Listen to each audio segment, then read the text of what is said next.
people from all over the country. And then that helped me, especially in psychology, right? In counseling, I can see people actually they have different culture, they act in different way, they handle the issue totally different or similar.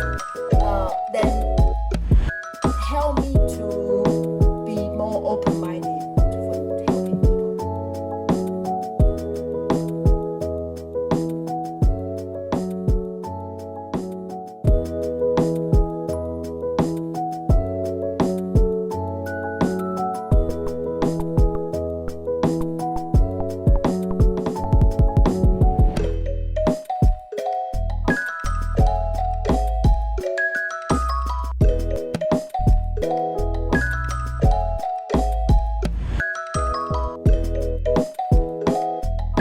How are you? I'm good. How about you?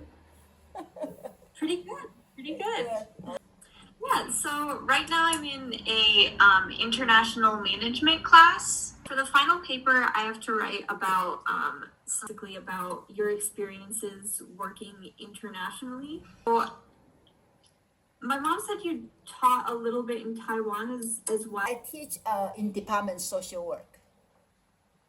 7 years. Yeah. So can you describe your experiences working in and around a foreign country, just like generally?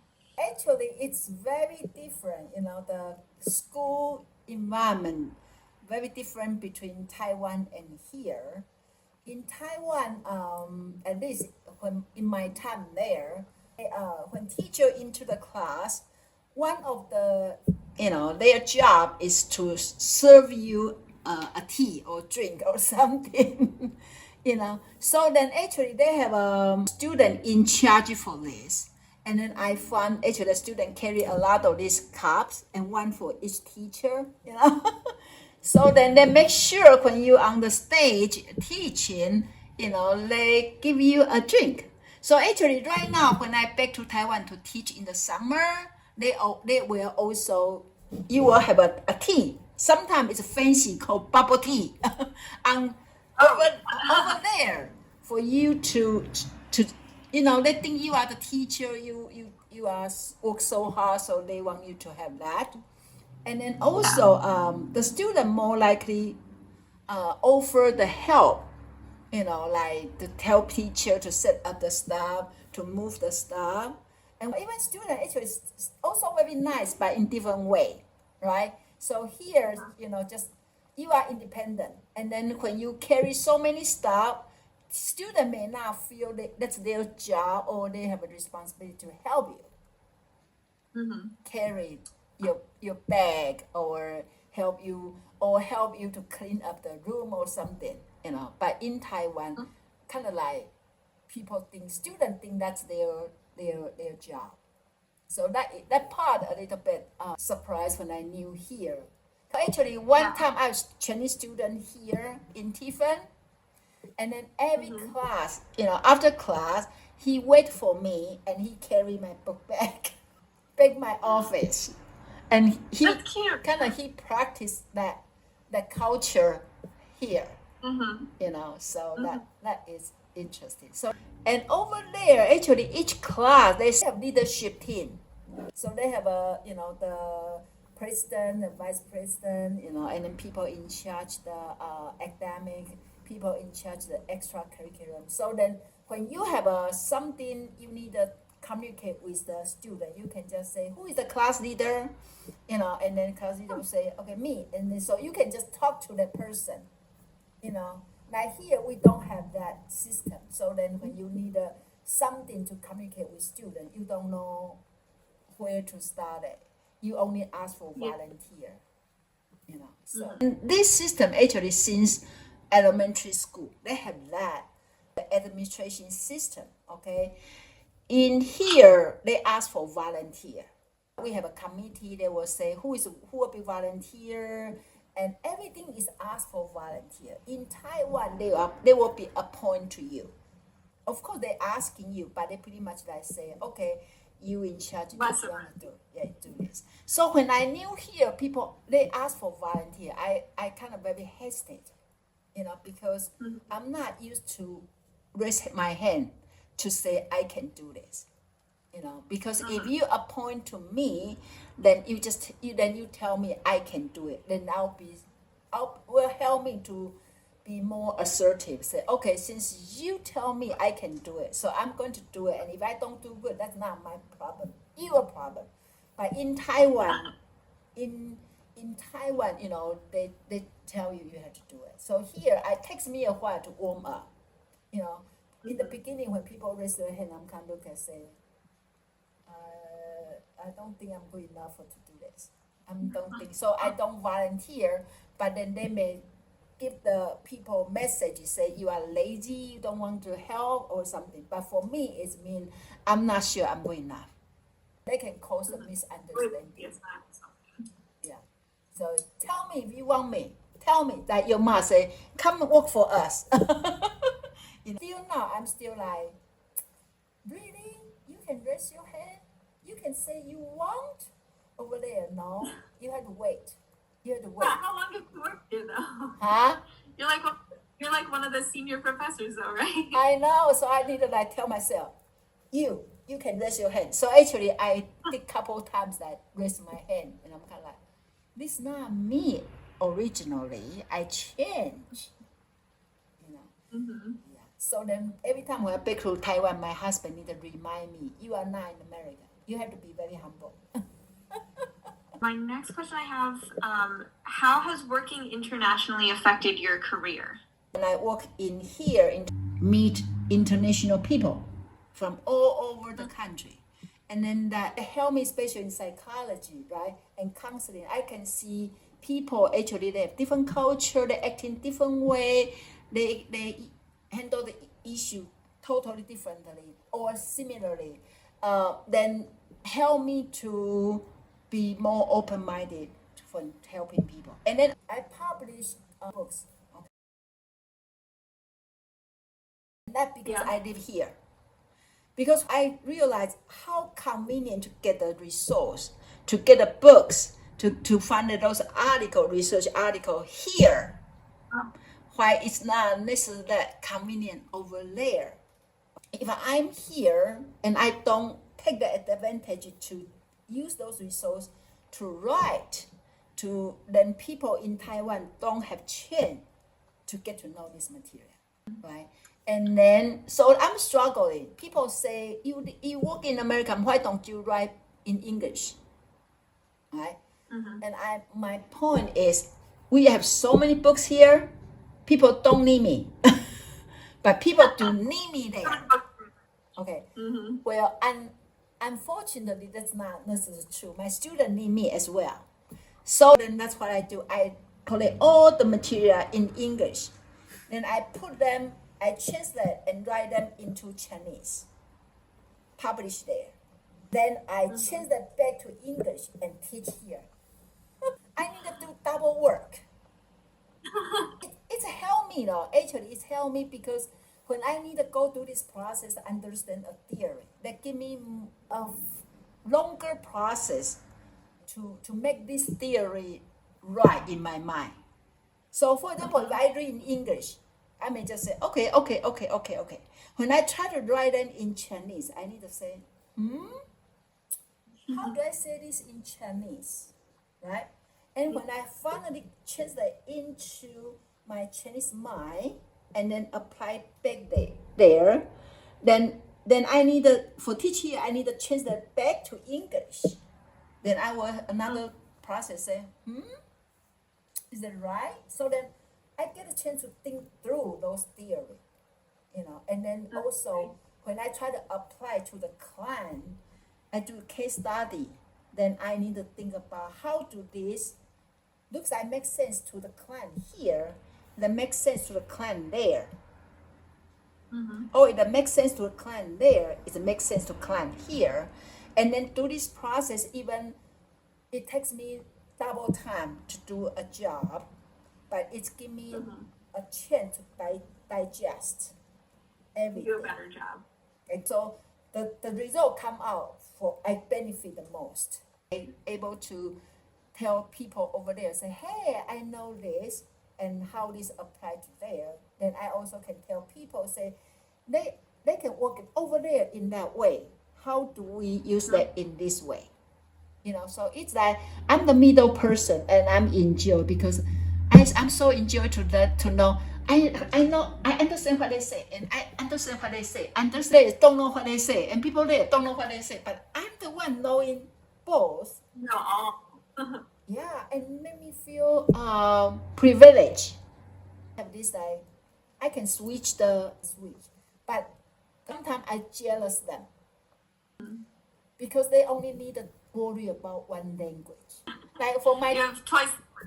for my twin, she's there, so everything she do, she just need to put in Chinese. She don't have to worry about another side.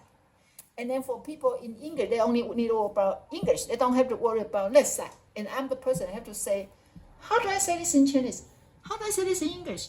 You find that there's sometimes like words missing that you need, like sometimes like a concept, especially like in higher education, like a more complex concept. There's just not the words in one language or another to convey what you need to convey. Yeah, and then how to really 100% like get through that. So I had to like do a little bit switch and then turn and then do this. So I had to live in double life. So God need to give me a longer life because it takes me double time to do the same job. It's so good. I'm really feel so privileged. I can pick the English book and read that, and pick Chinese book, read that, and my phone have a Chinese and English, and I can just switch them, and understand. That is pretty cool. But I wish I can be perfect for both, but sometimes not. So I'm kind of I need a longer time to process to be perfect. So I think it's helped me in my career development. Yeah, especially counseling and psychology come from America, come from this side of the world.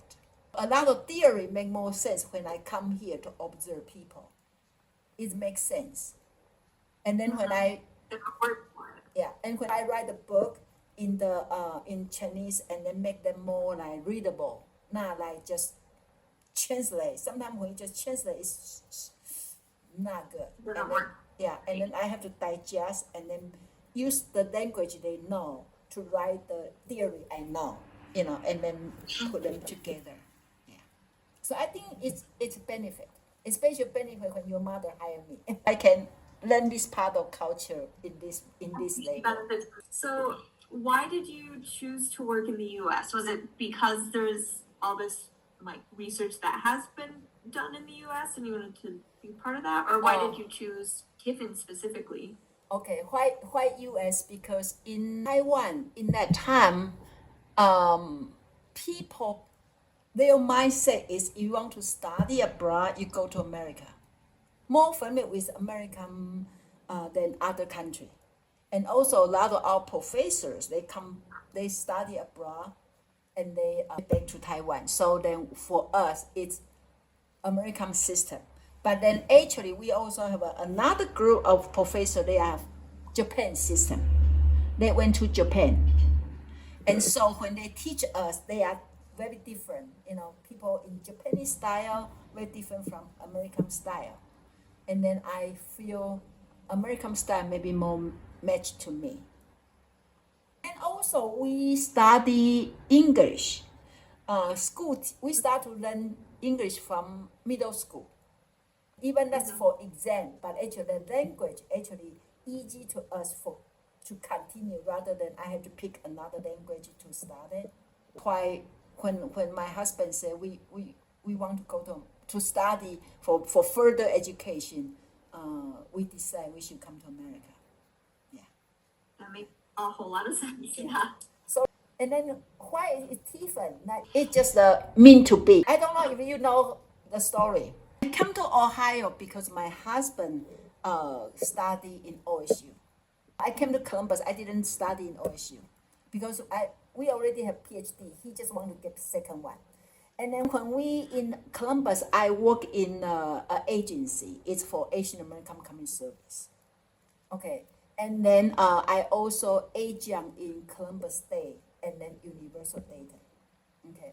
And so I think this morning I still think about the life very interesting because for the job in agency, it's not my favor because I really want to teach full time.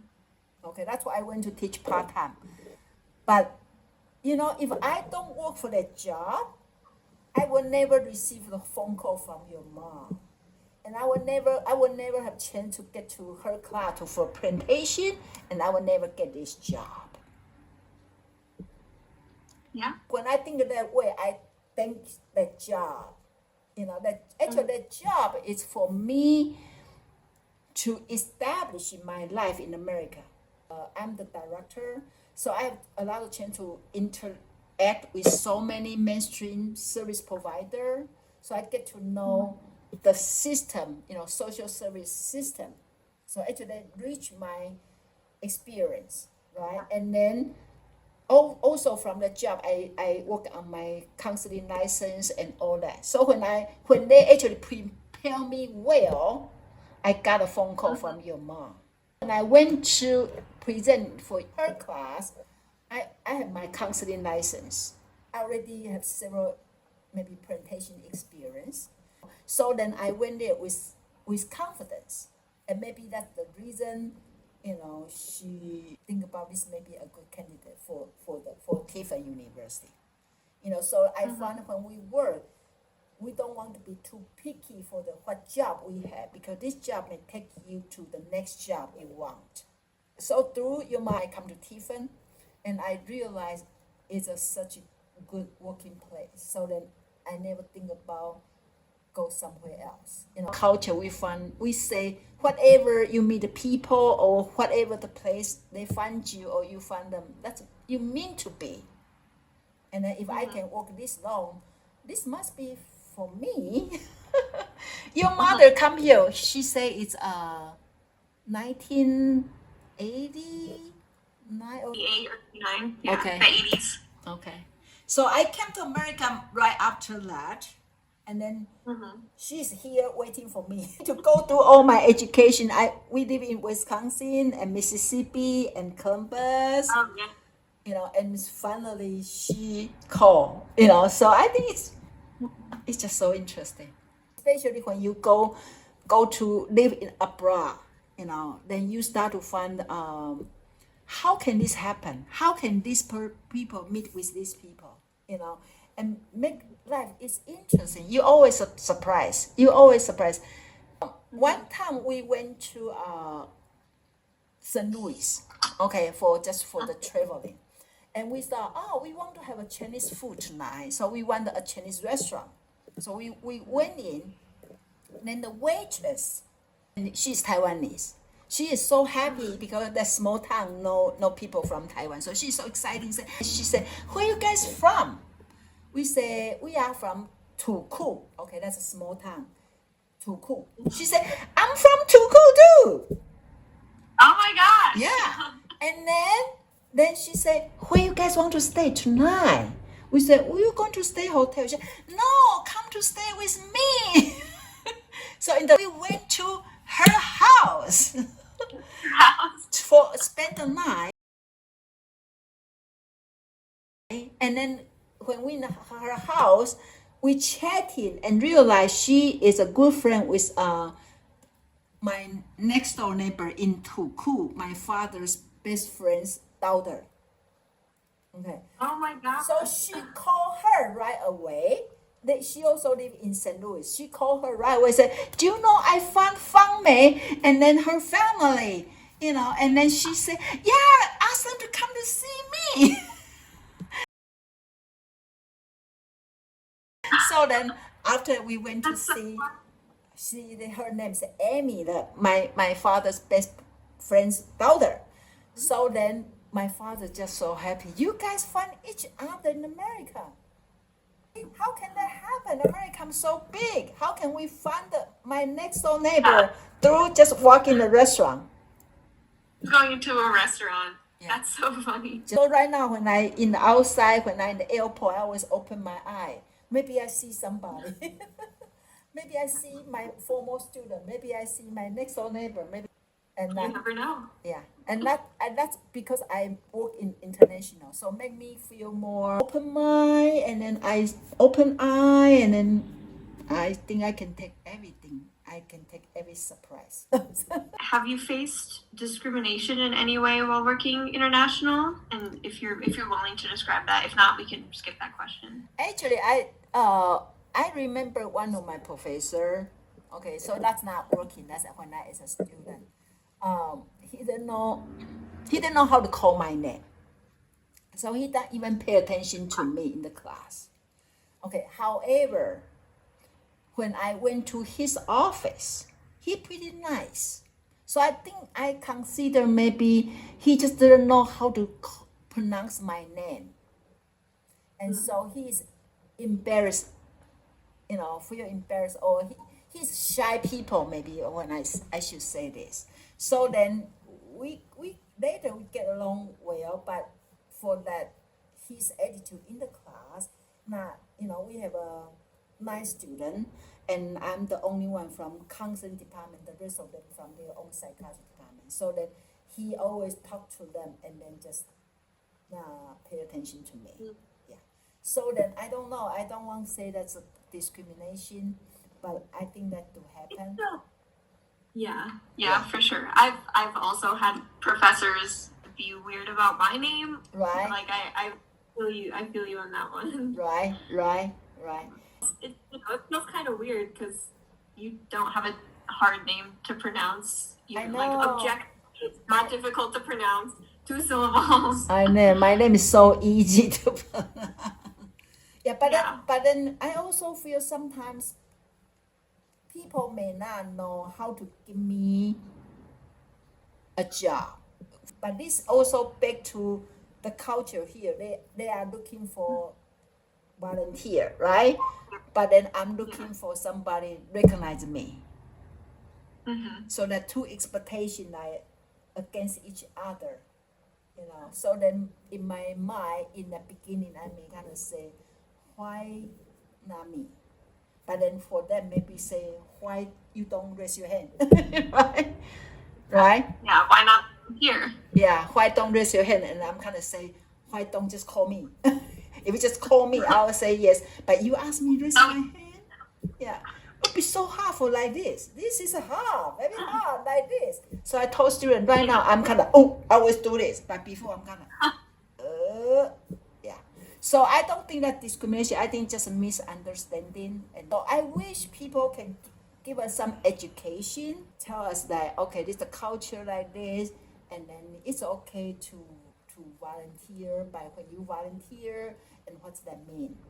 So I think maybe if you are hire people from other country, you should give them orientation and teach them about American culture. That was right to my next question.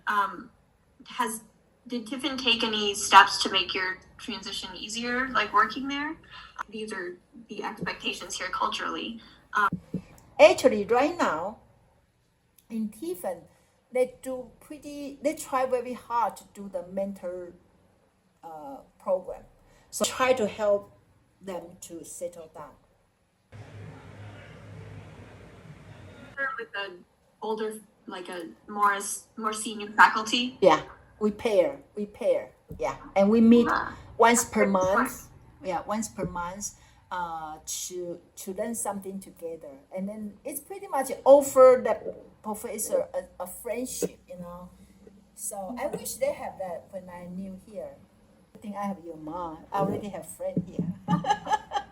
Actually, for the syllabus in the beginning, I remember after I hired and before school started, actually, your mom and then maybe Dr. Hawes, Stephen, they went to Marion. We meet in the middle because I live in Columbus, right? And they don't want me to drive all the way here. So they went to Marion and I went to, so we found a place to sit and then she's go over, some syllabus, some curriculum, something for me. And I think I really appreciate for that. Yeah. was all of the questions. That was all the questions I had. Okay, that enough for you to write a paper? Oh, definitely. Thank you so much for doing this. Oh, you're welcome. I'm glad somebody asked me about my working experience in America. I will. Okay. It was nice to talk to you. Me too.